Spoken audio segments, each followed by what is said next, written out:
حفیظ اللہ نیازی صاحب میری آواز آ رہی ہے آپ کو؟ جی آ رہی ہے جی. اچھا حفیظ اللہ نیازی صاحب میں ذرا آ جاتا ہوں. اس وقت جو سچویشن ہے، صورتحال ہے، میں نے ابھی تارڑ صاحب سے بھی یہ سوال کیا تھا کہ مجھے یہ بتائیے کہ سر اس وقت جو غیر یقینی صورت، 1 مہینہ رہ گیا ہے الیکشنز کو اور ایک دم غیر یقینی صورتحال ہے، سیاسی جماعتیں تقسیم ہیں، کچھ کہتی ہیں ہو، کچھ کہتی ہیں نہیں ہونا چاہیے. پھر ہم نے ایوان بالا میں ایک قرارداد دیکھ لی، اس قرارداد کے اگینسٹ ایوان بالا میں ایک اور قرارداد جمع ہو گئی، اور اس کے ساتھ ساتھ جو صورتحال ہے اس میں الیکشن کمیشن کی سیکرٹری کا استعفیٰ آ گیا. تو ان تمام چیزوں کو کیسے دیکھتے ہیں سر آپ؟ ڈاکٹر صاحب میرا خیال ہے کہ مجھے تو کوئی زیادہ میرے اچنبے کی بات نہیں ہے، نہ حیرت کی بات ہے. جو ہے میرے لیے نہ کوئی اچنبے کی بات ہے نہ حیرت کی بات ہے. اس لیے کہ میں تو یہ بات جو ہے ہمیشہ سے پہلے دن سے بدقسمتی سے یہ کہہ لیں، پیشن گوئی کہہ لیں، مجھے ایک جس کو کہہ لیتے فیلنگ تھی کہ پاکستان ادھر ہی جائے گا، کیونکہ آج تک ہم جب بھی پہلے بھی 2-3 دفعہ اس طرح کے واقعہ جو ہے صورتحال سے دوچار ہو چکے ہیں، اور سب سے زیادہ اس سے ملتی جلتی صورتحال 1970 جو ہے 7 دسمبر 1970 کا الیکشن تھا. جب اسے قریب پہنچے تو آپ وہ پڑھ لیں کتاب خادم راجہ کی اسٹیج ہے مائی ہوم کنٹری، وہ کہتے ہیں کہ اس وقت پتہ چل گیا تھا کہ یہ انتخاب کرایا تو بھی تباہی ہے اور نہ کرائے تو بھی تباہی ہے، جس میں پھر شیخ مجیب الرحمان صاحب جیتے، پھر جو صورتحال ہے، پھر 16 دسمبر 1971 آیا. اب میرا خیال ہے کہ اسی طرح لے کے آئے ہیں. میں تو قصوروار ٹھہراتا ہوں جی اپنی اسٹیبلشمنٹ کو، کہ انہوں نے بغیر کسی وجہ کے ہر جگہ اپنے آپ کو الاؤنسز دیتے گئے ہیں، اپنے آپ کو سہولتیں دیتے گئے ہیں، اور جب کو حالات ایسے تھے کہ جب معاملات کو آپ حل کر سکتے تھے اور آپ کو کوئی میل لینے تھے، اس زمانے میں ہمیشہ ان کو یہ شوق ہو جاتا ہے کہ یہ تو بالکل بآسانی سیاستدانوں کو دوبارہ منتقل ہو اقتدار. یہ نہ سمجھ لیں نواز شریف صاحب جو اپنی محنت شاکہ سے جیتے ہیں. اس جو جس کو کہنا چاہیے کہ سوچ کے مد و جزر نے، اتار چڑھاؤ نے اسی جگہ لے کے آئے جس جگہ توقع تھی. جب یہ 9 نومبر کو 8 نومبر سے پہلے 2023 سے پہلے جب الیکشن نہیں کرایا، یا جون جولائی کے اندر جب چھ میں گوئی شروع ہو گئی کہ یہ اس حکومت کو جو شہباز شریف حکومت ہے اس کو ایکسٹینشن بھی مل سکتی ہے، نگران حکومت جب آئے گی تو وہ شاید وہ بھی لمبی چلے، یہ ساری باتیں تب بھی آ رہی. جو یہ افواہیں کون پھیلاتا ہے؟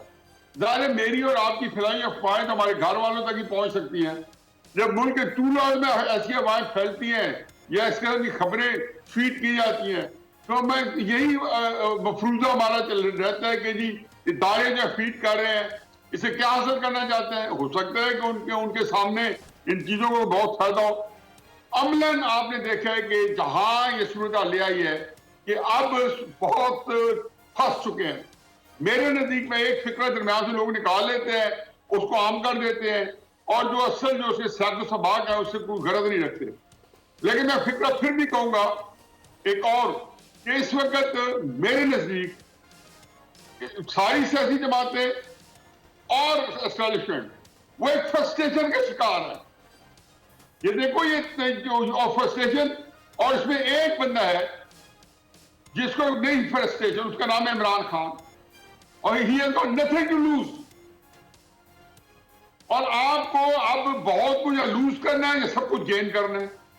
اس گو میں یہ سیاسی جماعتوں کو گین کرنا ہے یا لوز کرنا ہے، اسٹیبلشمنٹ کو یا گین کرنا ہے یا لوز کرنا ہے. عمران خان صاحب نے کیا لوز کرنا ہے؟ اور آپ نے اس کو ایسی جگہ پہنچایا کہ اب آپ کے پاس حل نہیں ہے. جیل کے اندر لیڈر کو نہ کوئی حل نہیں ہے. چلو یہ تو پھر اور بحث شروع ہو جائے گی. اب کرائسس یہ ہے کہ آپ جو ہے یہاں تک لے کے آئے ہیں. جب آپ نے 8 نومبر سے پہلے الیکشن نہیں کرائے تو کوئی وجہ تو ہوگی جو آپ نے نہیں کرائے. تو وہ وجہ نزاع اگر آج بھی موجود ہے تو اس کا مطلب ہے کہ آپ آج 8 فروری کو نہیں کرا سکیں گے. لیکن ایک جو تھوڑا سا نئی صورتحال پیدا ہو گئی ہے وہ یہ ہے کہ اب 8 فروری کو الیکشن نہیں کراتے تو بھی تباہی ہے، اور کراتے ہیں تو بھی خانہ بربادی ہے. ایسی کیفیت میں کوئی بدقسمت قوم ہے کہ جسے آج ایک سبق نہیں سیکھا اپنے مسائل سے، اور پورے دہائیوں کے بعد پھر اسی جگہ کھڑی ہوتی ہے اور وہی کام کر رہی ہے. بس کیا کیا جائے, اللہ تعالیٰ نے کوئی ہمارے آزمائش رکھی ہوئی ہے, ہماری قوم کے اجتماعی گناہ بھی اتنے ہیں, ان پہ بھی کوئی ہمیں پکڑ یا سزا ہو سکتی ہے. یہی ہے کہ اللہ کو معجزہ کرے اور ہمیں بچا کے لے جائے. اچھا سر, یہ مجھے ذرا سمجھنے مجھے سمجھنا ہے. دیکھیں اس وقت تو دو اہم ایشو سامنے ہیں. ایک تو یہ تھا کہ پاکستان میں صاف و شفاف الیکشن ہو, یہ بہت بڑا سوال تھا. اب تو یہ سوال بھی پیدا ہو گیا ہے کہ پاکستان میں الیکشن اپنے وقت پہ ہو جائے. تو یہ دو سوال ہے. اچھا, صاف و شفاف کے حوالے سے سر الیکشن کمیشن پہ اعتبار نہیں ہے سیاسی جماعتوں کو, لیونگ پلینگ فیلڈ کی بات کر رہے ہیں. دوسری طرف پاکستان بار کونسل نے جانبداری کا الزام لگا دیا, پاکستان جو سپریم کورٹ بار ایسوسی ایشن نے الزامات لگا دیے, کئی جگہوں سے الیکشن کمیشن اور نگراں حکومت کے اوپر جانبداری کا الزام لگ رہا ہے. تو ایک طرف تو صاف و شفاف الیکشن ہونے سے پہلے ہی وہ متنازع ہو گیا, اور دوسری طرف اب 8 فروری کے حوالے سے بھی الیکشن میں سیاسی جماعتیں تقسیم ہیں.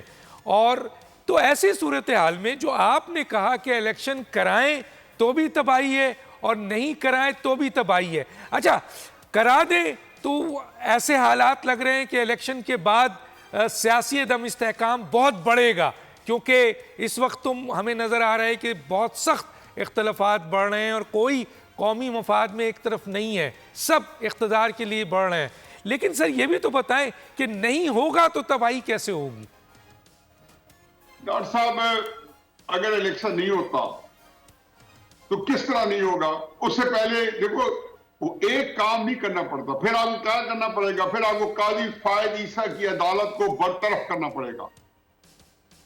یہ کوئی آپ سول جج کی عدالت کے بارے میں بات نہیں کر رہے, آپ مائٹی طاقتور سپریم کورٹ کے بارے میں بات کر رہے ہیں. اور فرض کے نے کیا تو اس کے ریئیکشن اگر ہو گیا, اور جبکہ رائے عامہ آلریڈی شیخ مجیب الرحمان نے بھی یہی کیا تھا کہ اسے سب سے پہلے یہ کیا تھا کہ رائے عامہ کو اسلام کے خلاف بھڑکا دیا تھا. عمران خان صاحب اور بہت سارے اس کے بیرونی عناصر بھی شامل ہیں, انہوں نے کمال مہارت سے رائے عامہ کو اسلام کے خلاف بھڑکایا ہوا ہے. اب آنکھیں بند کر لیں, نہ کریں. اس کے اندر کون سی چیز ہے کہ نہیں جانتے کہ ایک اتنی پاکستان کی اپنی رائے عامہ اس کی تعداد میں جائے بغیر کہ وہ 10% ہے یا 90% ہے, لیکن وہ بھڑکا چکے ہیں. اب اس کے درمیان آپ اگر الیکشن کو ملتوی نہیں کراتے تو آپ, میں نام نہیں لینے جاتا ہوں کہ میں نہیں کہتا ہوں کہ کل وہی ہو تو آپ کہیں گے اس بندے نے ایک طرح مصرع دی تھی. لیکن آپ کو کرنا پڑے گا, سپریم کورٹ کو راستے سے ہٹانا پڑے گا, اور اس کے جتنے بھیانک نتائج نکلیں گے, پھر ایک اور ایشو ہو جائے گا, پھر ایک مسئلہ ہی کو اور ہو جائے گا. افتخار چودھری کا دور بھی آپ دیکھ چکے ہیں. سر سپریم کورٹ کا الیکشن سے کیا لینا دینا سر؟ یہ تو الیکشن کمیشن کا کام ہے. اور آئینی اور صاحب آج تک جتنا مارجن دے رہے تھے وہ سپریم کورٹ کے لیے, وہ الیکشن کے لیے دے رہے تھے, مگر بہت ساری چیزوں میں وہ مارجن بھی نہ دیتے. جو قاضی فائز صاحب کا ایک ریپوٹیشن ہے, جو ہمارا دادا, ہم ذاتی طور پہ تو نہیں جانتے قاضی فائز صاحب کو, لیکن ان کے بیک گراؤنڈ تو لوگوں کے سامنے ہے. ان کی موجودگی میں تو آپ 8 فروری کا الیکشن جو ملتوی نہیں کر سکتے. اور وہ اس دریا کا عبور کرنے کے لیے, یہی بات جب میں نے کئی دنوں پہلے کہی تھی کہ جی ایک آپ کا دریا ہے, ڈوب کے جانا ہے, ایک ایک دن بھاری گزرنا ہے 8 فروری تک کے لیے.